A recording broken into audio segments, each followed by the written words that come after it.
Katika ukaguzi wa hesabu niliofanya kwa taasisi za serikali kuu, mamlaka ya serikali za mitaa, mashirika ya umma, miradi ya maendeleo na vyama vya siasa kwa mwaka wa fedha ulioishia tarehe 30 Juni 2019, nimetoa jumla ya hati za ukaguzi 1082. Kati ya hati hizo, hati zinazoridhisha ni 1017 sawa na 94%. Hati zenye shaka ni 46 sawa na 4.25%. Hati zisizoridhisha ni 7 sawa na 0.64%, na hati mbaya ni 12 sawa na 1.11%. Jedwali hapa linaonyesha hizo hati kwa jinsi ilivyoelezewa hapa. Tathmini ya utekelezaji wa mapendekezo ambayo niliyatoa huko nyuma, miaka ya nyuma. Tunafanya tathmini tuone tumetoa mapendekezo, serikali imefanya nini. Katika ukaguzi wangu wa mwaka huu nilifanya tathmini ya utekelezaji wa mapendekezo yaliyotolewa miaka iliyopita. Kati ya mapendekezo 266 yaliyotolewa miaka iliyopita, mapendekezo 82 sawa na 31% yametekelezwa kikamilifu. Mapendekezo 95 sawa na 36% utekelezaji wake unaendelea. Aidha, mapendekezo 67 sawa na 25% utekelezaji wake haujaanza. Na mapendekezo 22 sawa na 8% yamepitwa na wakati. Ndugu waandishi wa habari, kwa ujumla hali ya utekelezaji wa mapendekezo yaliyotolewa miaka iliyopita hairidhishi, kwani kati ya mapendekezo 266 kama nilivyosema hapo nyuma, ni mapendekezo 82 tu sawa na 81% out of 100% yametekelezwa kikamilifu. Hata hivyo, ukilinganisha na mwaka wa fedha ulioisha tarehe 30 Juni 2018, kiwango cha utekelezaji kimeongezeka, ambapo kati ya mapendekezo 350 yaliyotolewa miaka iliyopita, mapendekezo 80 sawa na 22.29% yalitekelezwa. Kwa kutoka 22.29% tumeenda kwenye 31%, lakini bado hali haijaridhisha. Tunataka twende hata 80%, kwa sababu mapendekezo yanasaidia kurekebisha mambo ambayo yalionekana sio mazuri. Katika ukaguzi wa hesabu za serikali kuu kwa mwaka wa fedha ulioishia tarehe 30 Juni, nimebaini mambo yafuatayo. Kwanza, kuna kodi zinazosubiri maamuzi ya mamlaka za rufaa za kodi. Katika mwaka ulioisha tarehe 30 Juni 2019, mamlaka ya mapato Tanzania ilikuwa na mashauri ya kodi kwenye mamlaka za rufaa za kodi ya kiasi cha shilingi trilioni 366.04. Hata hivyo, kiasi hiki kimepungua kwa 4.6% ikilinganishwa na mwaka uliopita, yani 2017-2018, ambapo kulikuwa na mashauri ya kodi ya kiasi cha shilingi trilioni 382.71. Suala hili lina athari katika kiwango cha kodi kinachokusanywa na TRA. Kuna jedwali linaonyesha mchanganuo wa mashauri hayo. Utaliona hilo jedwali. Lakini pia kuna mapungufu katika kusimamia mapingamizi za kodi. Mamlaka ya mapato imekubali pingamizi za kodi zilizofikia shilingi bilioni 84.62 zilizowasilishwa na walipa kodi mbalimbali. Hata hivyo, pingamizi hizi huchelewa kufanyiwa kazi kinyume na utaratibu wa TRA wa huduma kwa mteja, kwa maana Class Charter. Ucheleweshaji huu una madhara katika kufikia malengo ya makusanyo ya kodi. Kuna ununuzi wa vifaa na huduma bila mkataba. Kuna bidhaa zinanunuliwa kwa huduma, kwa maana huduma zinanunuliwa au bidhaa, lakini unakuta huna mikataba. Jumla shilingi bilioni 5.46.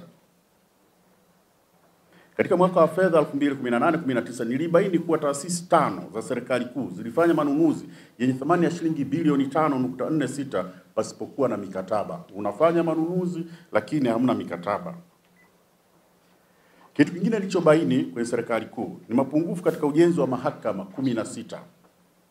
Ukaguzi ulibaini mahakama ya Tanzania ilifanya malipo ya awali kwa mkandarasi kwa kiasi cha shilingi bilioni 4.83 kwa ajili ya mahakama zote 16, lakini mkandarasi alilipwa malipo ya ziada ya kiasi cha shilingi bilioni 1.54 kwa ajili ya vifaa kinyume na makubaliano ya mkataba. Pia nilibaini kuwa ujenzi wa mahakama 4 zinazojengwa Bunda, Kilindi, Katavi na Lindi ambazo zilipwa malipo ya awali ya shilingi bilioni 1.47 ulikuwa umesimama toka mwezi Septemba 17. Taasisi 7 za serikali kuu zilifanya ununuzi wa vifaa na huduma zenye thamani ya shilingi milioni 587.65 vilivyoagizwa na kulipiwa ambavyo havikupokelewa kinyume na makubaliano ya mkataba. Taasisi zinaonekana zipo kwenye jedwali, mtaziona. Lakini kuna mapungufu yaliyobainika katika mkataba wa ukusanyaji mapato kwenye viwanja vya taifa na Uhuru. Ukaguzi wangu ulibaini kwamba Wizara ya Habari, Vijana na Michezo iliingia mkataba na Selcom Paytech PLC kwa ajili ya kufunga mfumo wa kielektroniki wa kukusanya mapato katika viwanja vya taifa na Uhuru kwa kipindi cha miaka miwili, yaani kuanzia tarehe 1 mwezi wa 7 2018 hadi tarehe 30 mwezi Juni 2020 kwa gharama ya asilimia 4.45 ya mapato yanayotokana na michezo na maonesho.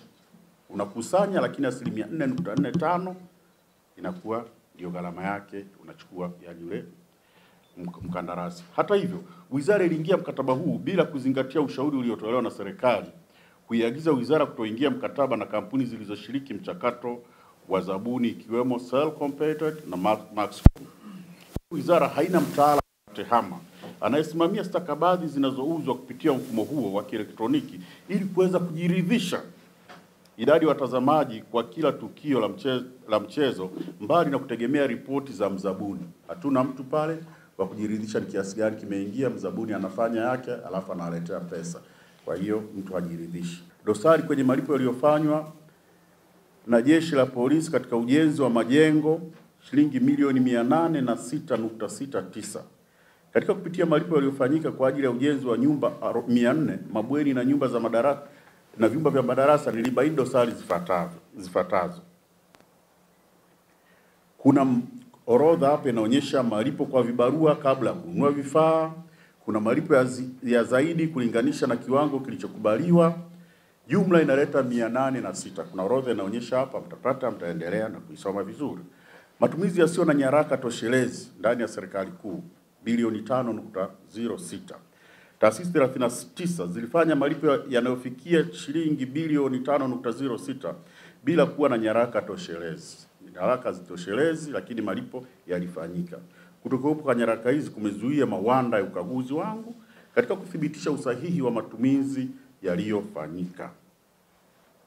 Lakini kuna matumizi yaliyolipwa zaidi, overpayment. Mapitio yangu ya malipo yaliyofanywa yalibaini kuwa taasisi 6 zililipa shilingi bilioni 459.2 kwa ajili ya kununua vitu na huduma mbalimbali kwa bei ambayo ni juu ya kiwango. Lakini kuna mapungufu yaliyobainika kwenye ukaguzi wa balozi za Tanzania nje ya nchi. Tunakagua balozi zetu nje ya nchi, tukagundua mapungufu yafuatayo: kodi kubwa za pango kwa ajili ya nyumba za makazi ya balozi shilingi bilioni 1.02. Nimebaini kuwa balozi za Tanzania nchini Brazil, Algeria na Sweden zilitumia shilingi bilioni 1.02 kukodi nyumba za makazi, kiasi ambacho kingeweza kuepukika kwa kukarabati nyumba za makazi zilizochakaa. Kuna nyumba zipo zimechakaa lakini ukarabati haujafanyika, badala yake tunaenda kupanga kwenye nyumba za watu binafsi na matokeo yake tunalipa hiyo kiasi cha bilioni 1.02, kiasi kwamba tungeweza kuepuka kama tungefanya ukarabati wa nyumba zile. Lakini katika balozi huko kuna malipo yasiyokuwa na nyaraka toshelezi.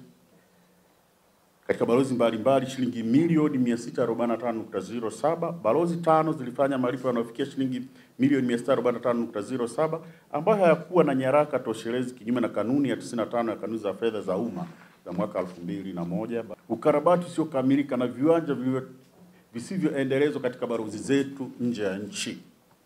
Nilibaini balozi 14 zina majengo yaliyotelekezwa kwa muda mrefu yanayohitaji ukarabati mkubwa ili kuendelea kutumika. Balozi hizo ni Geneva, Nairobi, Kigali, Maputo, Bujumbura, Kinshasa, Stockholm, Lusaka, Khartoum, New York, Pretoria, Washington, Lilongwe na Harare. Pia nilibaini ubalozi wa Tanzania Maputo ulianza ukarabati ambao haukukamilika, hivyo kupelekea mkandarasi kudai riba iliyofikia kiasi cha dola za Marekani 507,542.05 kwa kutolipwa kwa wakati kwa kazi iliyokuwa imekamilika. Riba hiyo. Balozi 8 zimepewa viwanja kwa ajili ya kujenga ofisi na makazi ambavyo havijaendelezwa kwa muda mrefu. Mfano, mjini Sichuan, Korea Kusini, walitoa kiwanja chenye mita za mraba 2000 kwa serikali ya Tanzania na baadaye kuchukua mita za mraba 800 baada ya kushindwa kuziendeleza. Lakini ndugu waandishi wa habari, kuna hasara katika mkataba wa kupitisha mawasiliano roaming na kampuni ya MIC au Tigo, tunaita Tigo. Ndugu waandishi wa habari, shirika la TTCL liliingia mkataba na kampuni ya MIC Tanzania kwa ajili ya kupitisha mawasiliano yani roaming yake kitaifa kuanzia tarehe 14 Julai 2018. Dhumuni lilikuwa ni kutanua ufikaji wa mtandao nchi nzima na kuongeza mapato. Lakini nilibaini kuwa TTCL ilikuwa ikitoza bei rahisi kwenye vifurushi wanavyouzia wateja wake kuliko bei ambayo inalipa kwa mujibu wa mkataba. Hii imesababisha TTCL ipate hasara ya shilingi bilioni 1.11 katika mkataba wake wa kupitisha mawasiliano yake. Pia kama TTCL itachukua hatua za kuongeza bei ili kupunguza hasara, kuna uwezekano wa kupoteza mapato kutokana na ushindani mkali uliopo katika soko. Kuna jedwali inaonyesha bei inayouza TTCL na bei anayonunulia kwa MIC. Kwa mfano, GB moja anayouzia kwa wateja ni shilingi 1500, lakini anaonunulia kwa MIC ni shilingi 2500. Kwa hiyo kuna hasara ya shilingi 1000. Kwa utaona zote zimeelezwa pale. Hii ni kwa kifurushi kwa mwezi, kwa wiki, utaona zimeorodheshwa mpaka kupata hiyo hasara. Lakini kuna upotevu kutokana na malipo yasiyo na tija kwa watumishi waliokuwa watumishi wa mashirika ya umma kiasi cha shilingi milioni 829. Watumishi wengine wameacha kazi na wengine kuhama.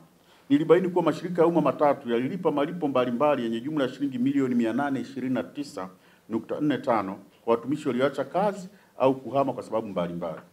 Kodi ya mikopo ya elimu ya juu ililipa kiasi cha shilingi milioni 398.14. Mamlaka ya udhibiti wa mbolea Tanzania ililipa kiasi cha shilingi milioni 324.01. Mamlaka ya bandari ililipa mikopo ya kiasi cha shilingi milioni 107 kama mikopo iliyotolewa kwa watumishi ambao tayari wameacha au walikwisha acha kazi. Malipo hayo ni kielelezo cha udhaifu katika usimamizi wa malipo yanayotolewa kwa watumishi na usimamizi usioridhisha wa taratibu za watumishi kuacha kazi ama kuhama katika taasisi za umma. Wanahama, lakini wanahama na malipo ambayo yamefanyika.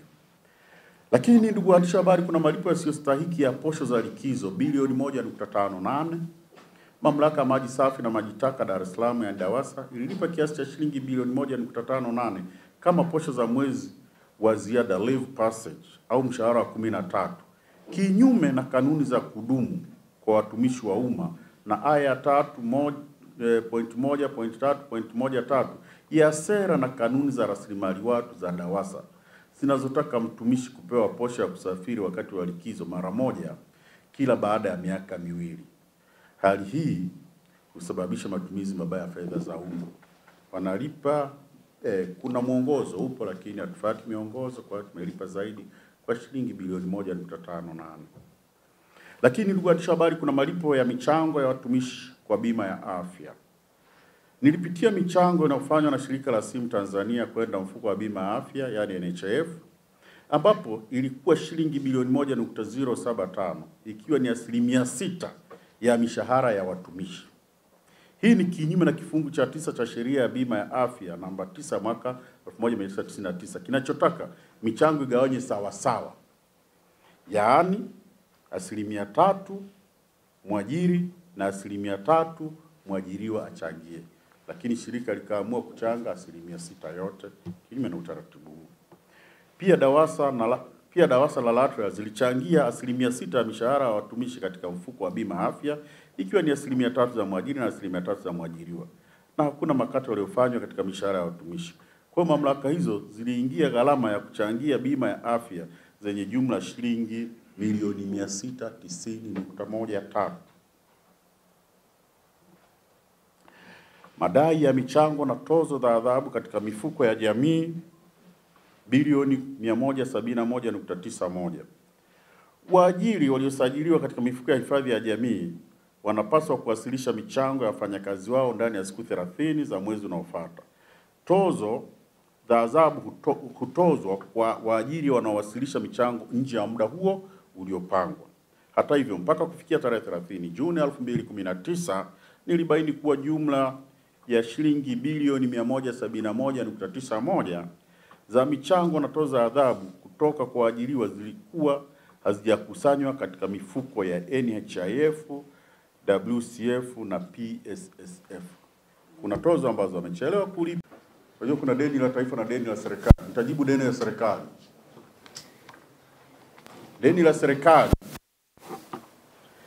inajumuisha madeni ya serikali kuu na taasisi zake. Pia inajumuisha dhamana zilizotolewa na serikali iwapo taasisi zilizodhaminiwa zitashindwa kulipa madeni yake hayo. Haya sasa, deni la serikali ni kiasi gani? Mpaka tarehe 30 Juni 2019 lilikuwa shilingi trilioni 53.11, ambapo deni la ndani lilikuwa trilioni 14.86 na deni la nje lilikuwa ni shilingi trilioni 38.24. Kumekuwa na ongezeko ukilinganisha na mwaka jana, ongezeko la shilingi trilioni 2.18 sawa na 4%. Mwaka jana Juni 30 Juni 18 deni lilikuwa ni trilioni 50.93. Lakini ongezeko la deni limesababishwa na nini? Kuna riba ya mikopo halisi hadi mikopo mipya na kushuka kwa thamani ya shilingi. Kwa mujibu wa analysis iliyofanywa na Benki Kuu na Wizara ya Fedha, deni linahimilika. Bado linahimilika. Na tumeona viashiria bado deni linahimilika. Lingine, ubarikiwe sana, asanteni sana.